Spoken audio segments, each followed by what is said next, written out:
دوسری تواریخ اور اس کا 36واں باب جو 23 آیات پر مشتمل ہے۔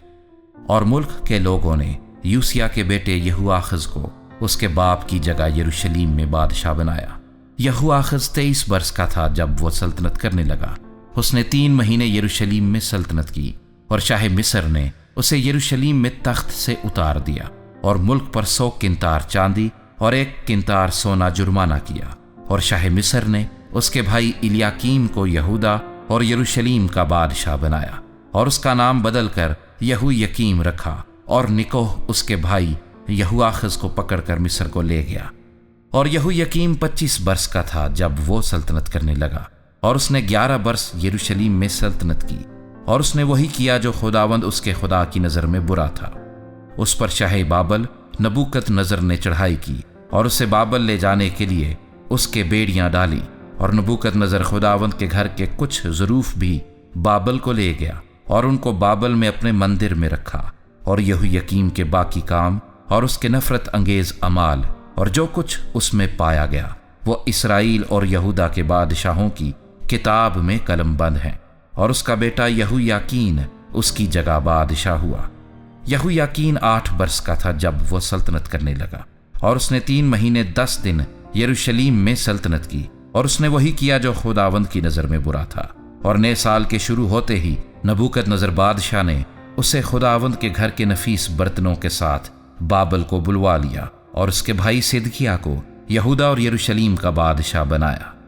صدقیہ 21 برس کا تھا جب وہ سلطنت کرنے لگا، اور اس نے 11 برس یروشلیم میں سلطنت کی، اور اس نے وہی کیا جو خداوند اس کے خدا کی نظر میں برا تھا۔ اور اس نے یرمیہ نبی کے حضور جس نے خداوند کے منہ کی باتیں اس سے کہیں عاجزی نہ کی۔ اور اس نے نبوکت نظر بادشاہ سے بھی جس نے اسے خدا کی قسم کھلائی تھی بغاوت کی، بلکہ وہ گردن کش ہو گیا، اور اس نے اپنا دل ایسا سخت کر لیا کہ خداوند اسرائیل کے خدا کی طرف رجوع نہ لایا۔ اس کے سوا کاہنوں کے سب سرداروں اور لوگوں نے اور قوموں کے سب نفرتی کاموں کے مطابق بڑی بدکاریاں کی،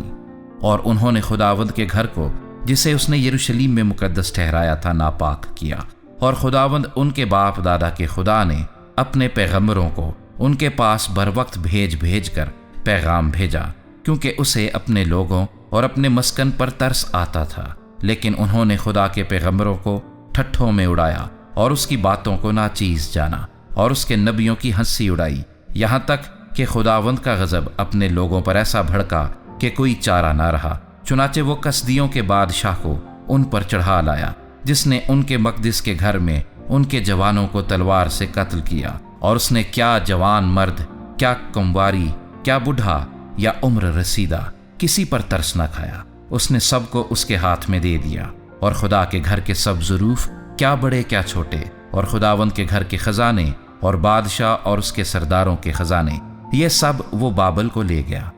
اور انہوں نے خدا کے گھر کو جلا دیا، اور یروشلیم کی فصیل ڈھا دی، اور اس کے تمام محل آگ سے جلا دیے، اور اس کے سب قیمتی ظروف کو برباد کیا، اور جو تلوار سے بچے وہ ان کو بابل لے گیا، اور وہاں وہ اس کے اور اس کے بیٹوں کے غلام رہے جب تک فارس کی سلطنت شروع نہ ہوئی، تاکہ خداوند کا وہ کلام جو یرمیہ کی زبانی آیا تھا پورا ہو کہ ملک اپنے سبتوں کا آرام پالے، کیونکہ جب تک وہ سنسان پڑا رہا تب تک یعنی 70 برس تک اسے سبت کا آرام ملا۔ اور شاہ فارس خورس کی سلطنت کے پہلے سال، اس لیے کہ خداوند کا کلام جو یرمیہ کی زبانی آیا تھا پورا ہو، خداوند نے شاہ فارس خورس کا دل ابھارا، سو اس نے اپنی ساری مملکت میں منادی کروائی، اور اس مضمون کا فرمان بھی لکھا کہ شاہ فارس خورس یوں فرماتا ہے کہ خداوند آسمان کے خدا نے زمین کی سب مملکتیں مجھے بخشی ہیں، اور اس نے مجھ کو تاکید کی ہے کہ میں یروشلیم میں جو یہودا میں ہے اس کے لیے ایک مسکن بناؤں۔ پس تمہارے درمیان جو کوئی اس کی ساری قوم میں سے ہو، خداوند اس کا خدا اس کے ساتھ ہو، اور وہ روانہ ہو جائے۔